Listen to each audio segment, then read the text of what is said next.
Hello Eurovision fans, thank you so much for coming to my channel. Today I will rate the Danish entry for Eurovision 2023, which is Reiley with his song Breaking My Heart. I will be looking, as always, at different aspects of the song and performance, giving points, and then I will make a prediction on whether Denmark will make it to the final in May in Liverpool. So first, a bit of information about the artist. The first thing I thought when I saw him was, oh, he looks very TikTok. He has this TikTok aesthetic. And so I was not very surprised when I looked him up and I found out that he is actually a TikToker and he became famous on TikTok. He has, I think, 10 million followers.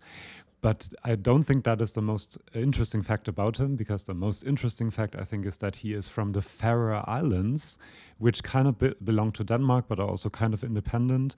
And as far as I could find, he's the first person from the Faroe Islands to participate in Eurovision.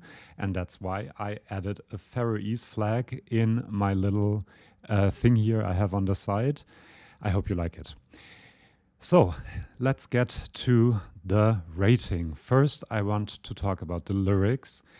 It's obviously about a failed relationship, and let's have a look at some of the lyrics in the song. The most interesting part, I think, is "Now I remember I used to tell you all my deepest fears. When fighting, you used them just to force some tears." So obviously he has been hurt by someone and is singing about it.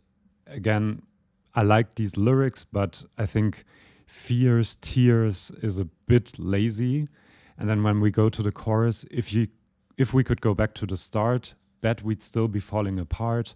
I'm not scared to love you, but I'm scared of breaking my heart. Again, start, apart, heart, all a bit lazy, but quite apparently it's about a relationship that didn't work out and that probably will never work out. So quite a standard pop lyric, I think.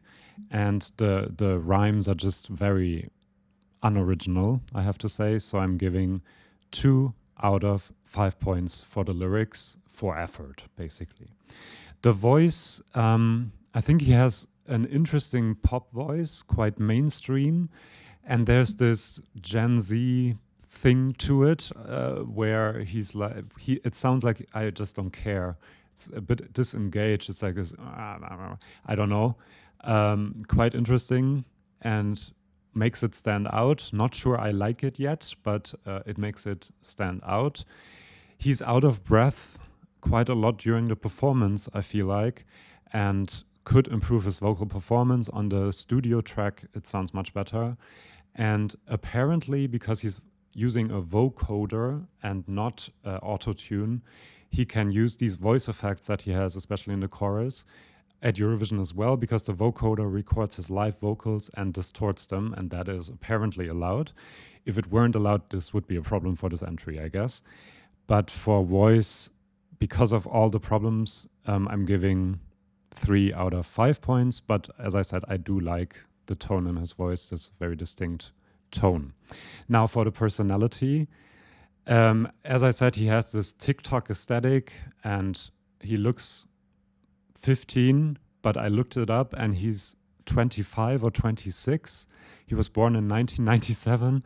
I cannot believe that. I must be doing something wrong. He looks really, really young, which I think is part of the appeal to the TikTok audience. And I'm very sure that he will appeal to the TikTok generation with this kind of song, with his whole personality and his look, but it's unfortunately not for me. I think it's a bit too TikTok-y. I'm too old for this, I guess, so I'm giving 2 out of 3 points for his personality. Don't come for me, it's just my opinion. And then the performance, very pink. There's dancers, but there's not too much happening, which I think is probably a good idea because of his vocals. He probably needs to concentrate on the vocals. He does this graffiti thing in the middle of the performance, or closer to the end, where I think he wants to cross out a heart, but he doesn't really do it. He's just graffitiing over it. So that could be improved, I think. But yeah, all in all, not that original, but quite competent and a good pop performance, I guess. So 3 out of 5 points for the performance. And now the song. Guys, I really should not like this, but I really, really do. I think this is like my guilty pleasure of this Eurovision season. It's just so catchy. The chorus is in my ear constantly, which sometimes is not a good thing, but in this case, I kind of like it. I worked out to it yesterday and it was really fun. And I just think it's a very good pop song. They could have improved the lyrics and made it more interesting. But all in all, I like it. It's 4 out of 5 points for the song. So that brings us to an overall rating of 3 out of 5 because I'm rating the song and performance higher. Well, weighing them higher, as always. And now, also as always, I want to try to predict whether Denmark can make it to the final. Now, I've seen that the reactions have been quite negative and saying that it's very bland and very mainstream, which is kind of true. But I do think that this whole TikTok aesthetic will appeal to this generation that are on TikTok, and I do think he will qualify. And he has 10 million followers. Some of them will vote for him, and then it should be enough, I think. However, in Eurovision, and the juries might like this kind of song too, because it's mainstream, it's pop, it could be a hit on the charts. So I don't think the chances are that bad.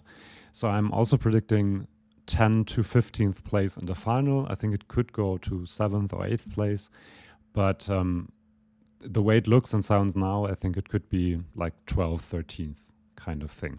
What do you think? Do you have a completely different opinion about this song and about its chances to qualify? Please let me know in the comments. And if you want more reviews, predictions, lyric explanations for Eurovision 2023 and videos on Eurovision history, please subscribe to my channel and come back soon. Bye-bye.